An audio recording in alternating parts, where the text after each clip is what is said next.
சத்துருக்கள் எதிராய் எழும்பும் போது கர்த்தரே யுத்தத்தை செய்திடுவார். சத்துருக்கள் எதிராய் எழும்பும் போது கர்த்தரே யுத்தத்தை செய்திடுவார்.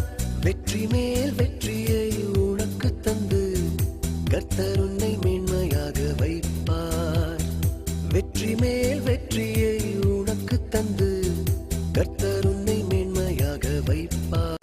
எதிராய் எழும்பும் போது கர்த்தரே யுத்தத்தை செய்திடுவார். சத்துருக்கள் எதிராய் எழும்பும் போது கர்த்தரே யுத்தத்தை செய்திடுவார். வெற்றி மேல் வெற்றியை உனக்கு தந்து கர்த்தர் உன்னை மேன்மையாக வைப்பார்.